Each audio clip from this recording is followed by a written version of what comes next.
오늘 우리에게 주시는 하나님의 말씀은 마태복음 25장 1절에서 13절까지의 말씀입니다. 마태복음 25장 1절에서 13절까지의 말씀 함께 읽도록 하겠습니다.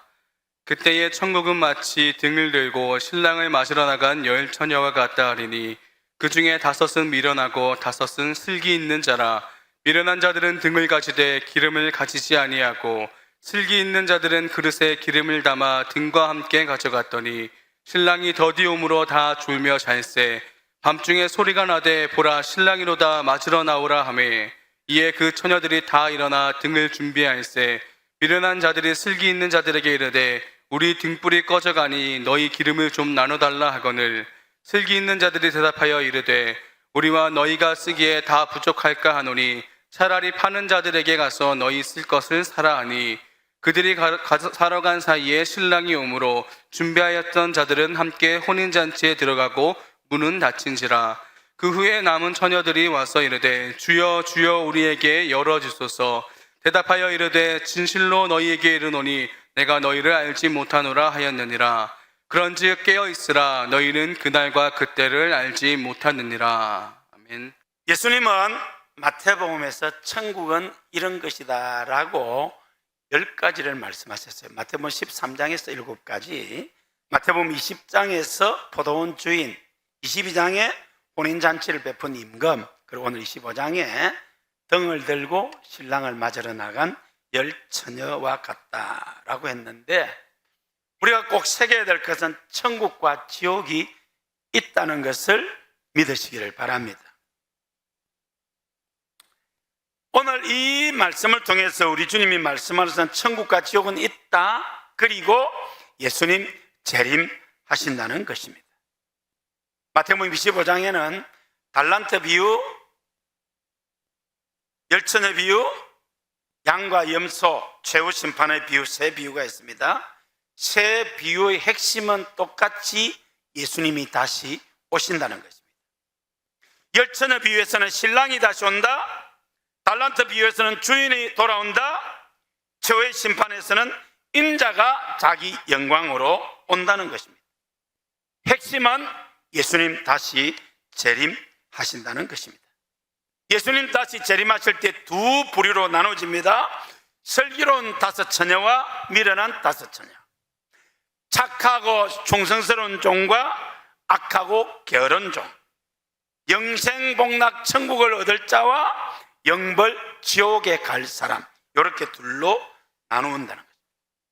예수님은 오늘 이 열처녀 비유를 유대인의 결혼 풍습을 배경으로 가르치고 있습니다. 여기 신랑은 다시 오실 예수 그리스도를 가리킵니다. 신랑을 맞으러 나간 열처녀는 우리 성도를 가리킵니다. 등은 외형적인 성도의 신앙생활, 기름은 신앙을 유지시켜주는 성령님의 역사를 상징합니다. 예수님의 재림 때에 혼인잔치에 들어갈 슬기로운 5처녀, 그러나 혼인잔치에 참여하지 못하고 지옥 갈 미련한 5처녀가 있다는 것입니다. 어떻게 구분되느냐? 그 준비 상태에 따라 구분된다는 것입니다. 다 신랑을 기다리고 있었습니다. 슬기로운 5처녀는 등불 들고 기름 준비하여 기다리고 있었습니다. 미련한 5처녀는 기다렸지만은 기름을 준비하지 않았습니다.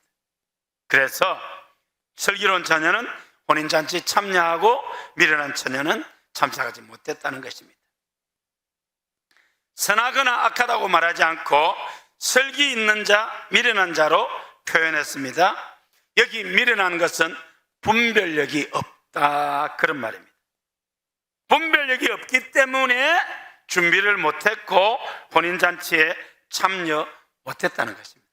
그러면 슬기롭고 미련한 그 기준이 뭐냐? 기름 준비했느냐? 지혜로운 사람. 기름 준비하지 못했느냐? 어리석은 자들은 것입니다. 기다리는 처녀들이 준비해야 할 기름이 뭡니까? 천주교에서는 이 기름을 잘못 가리키고 있습니다. 다 신랑을 맞으러 갔으니까 다 믿는 사람이다. 그러니까 선행을 하면 된다. 아닙니다. 아닙니다. 선행으로 구원 못 받습니다. 믿음으로 구원 받습니다. 그러면 우리 기독교에서는 이 등은 신앙의 외적인 면이라고 가르치고 기름은 신앙생활의 내적인 면을 말합니다. 기름은 하나님과 깊은 교제를 통해서 얻는 내적인 풍성함을 의미합니다.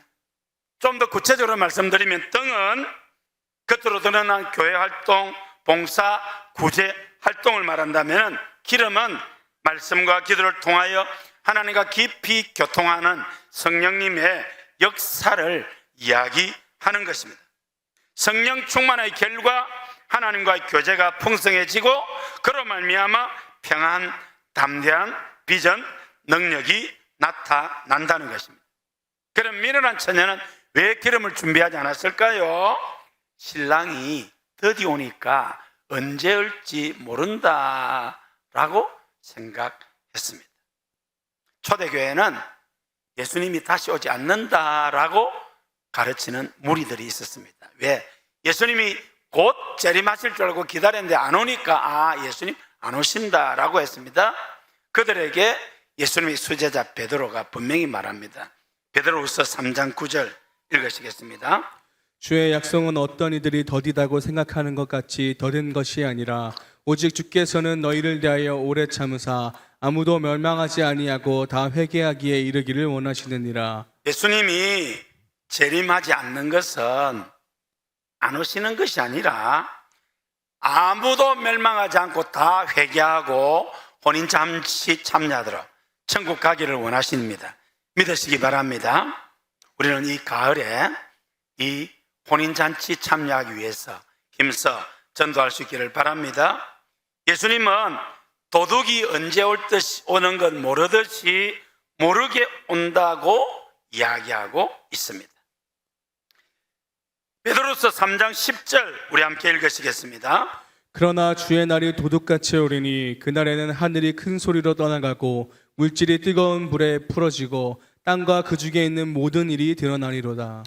도둑이 언제 올지 모르듯이 예수님이 모르게 온다 그 말입니다.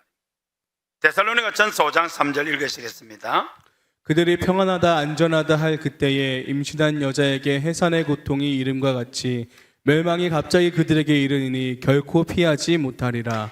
해산의 고통이 갑자기 임하듯이 예수님이 갑자기 재림하셔서 세상을 심판하신다는 겁니다. 오늘 본문 6절에 밤중에 소리가 났습니다. 갑자기 왔습니다. 신랑이 돌아 맞으러 나오라. 도둑같이 해산의 고통같이 밤중에 예고 없이 언제 올지 모르게 온다는 것입니다. 예수님 그렇게 곧 재림하실 줄로 믿으시기를 바랍니다. 등불 밝히 들고 기름 준비하여 깨어있다. 예수님 재림하실 때 천국 혼인잔치 참여할 수 있기를 바랍니다. 휴거될 수 있기를 바랍니다. 이 미련한 다섯 처녀가 기름을 준비하지 않은 것은 관심이 딴 데 가 있었기 때문입니다. 우리가 신앙생활 하면서도 관심이 딴 데 가 있다면 신앙생활을 소홀히 하겠죠. 우리가 주님의 다시 오심을 믿고 신앙생활을 더욱 열심히 할 수 있기를 바랍니다. 빌립보서 3장 20절 읽으시겠습니다. 그러나 우리의 시민권은 하늘에 있는지라 거기로부터 구원하는 자 곧 주 예수 그리스도를 기다리노니. 한국에 살고 있어도 미국 시민권을 가진 사람은 미국 시민입니다. 미국에 살고 있어도 한국 시민권을 가지고 있으면 한국 사람입니다. 우리가 이 땅에 살고 있지만은 우리는 천국 시민권을 가지고 있습니다. 그러면 천국 백성으로 살아야 됩니다. 다시 오실 주님이 우리를 저 천국으로 인도할 것을 믿고 천국에 소망 두고 이 천국 복음 전하는 일을 열심히 하는 여러분 되시기를 바랍니다.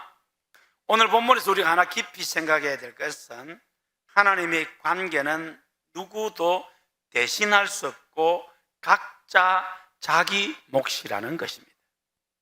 미련한 처녀들이 기름을 좀 나눠 달라고 했는데 나눠 줄 수 없었습니다. 무디 신학교의 조지 스위팅 박사가 아주 유명한 말을 했습니다. 하나님 아버지께는 손자가 없다. 하나님 아버지께는 손자가 없다는 겁니다. 할아버지도 예수 믿으면 하나님의 아들이고, 아버지도 예수님을 믿으면 하나님의 아들이고, 손주도 예수님을 믿으면 하나님의 아들입니다. 할아버지가 믿었다고 아들이 자동적으로 하나님의 자녀 되는 게 아닙니다. 하나님은 각자가 예수님을 믿어야 하나님의 자녀가 되고 구원받습니다. 할렐루야. 마태복음 24장 40절 41절 읽으시겠습니다. 그때 두 사람이 밭에 있음에 한 사람은 내려가고 한 사람은 버려둠을 당할 것이요 두 여자가 맷돌질을 하고 있음에 한 사람은 데려가고 한 사람은 버려둠을 당할 것이니라. 두 사람이 밭에 있으면 누굴까요? 아버지와 어머니일 가능성이 있죠. 한 사람만 구원받는다는 겁니다. 아버지와 아들이 밭에 있을 수가 있습니다. 한 사람만 구원받습니다. 아들과 형이 밭에 있을 수가 있습니다. 한 사람만 구원받습니다. 어떻게 그렇게 잘 아느냐고요? 제가 시골에서 그렇게 살았지 않습니까? 우리 아버지가 어머니가 밭일을 하고 아버지하고 저하고 밭일을 하고 저하고 형이 밭일을 했습니다. 두 사람이 맷돌 갈았습니다. 어머니와 딸이 맷돌 간 것입니다. 한 사람은 가고 한 사람은 남았습니다. 이 말씀의 핵심이 뭡니까? 각자가 주를 고백해야 각자가 구원받는 것입니다. 할렐루야. 주 예수를 믿어라. 그러면 너와 내 집이 구원을 얻으리. 이 말은 우리 모든 가족이 복음을 듣고 예수 믿으면 온 가족이 구원받습니다. 이 가을에 가족 구원이 이루어지기를 주의 이름으로 축복합니다. 에스겔 18장 20절 우리 함께 읽으시겠습니다. 범죄하는 그 영혼은 죽을지라. 아들은 아버지의 죄악을 담당하지 아니할 것이요 아버지는 아들의 죄악을 담당하지 아니하리니 의인의 공의도 자기에게로 돌아가고 악인의 악도 자기에게로 돌아가니라. 여러분, 구원도 각자의 믿음으로 받습니다. 벌도 각자 지은 죄 때문에 받습니다. 우리는 우리 각자가 하나님 앞에 나가 신앙생활 잘하고 또 하나님 잘 섬길 수 있기를 바랍니다. 오늘 본문에서 우리가 다시 한번 생각해 볼 것은 이 미련한 다섯 처녀도 교회 공동체의 일원이었다는 것입니다. 다 신랑 예수님을 기다리고 있었습니다. 그러니까 다시 말하면 교회에 나오는 사람이 다 자동으로 구원받는 게 아니라는 것입니다. 오늘 저와 여러분들도 다 다시 오실 주님을 기다리고 있습니다. 우리 주님 다시 오실 때에 혼인잔치 참여할 수 있는 저와 여러분 되시기를 바랍니다. 그런데 등불 들고 기름 준비하여 깨어 있어야 됩니다. 그런 여러분 되시기를 주의 이름으로 축원합니다.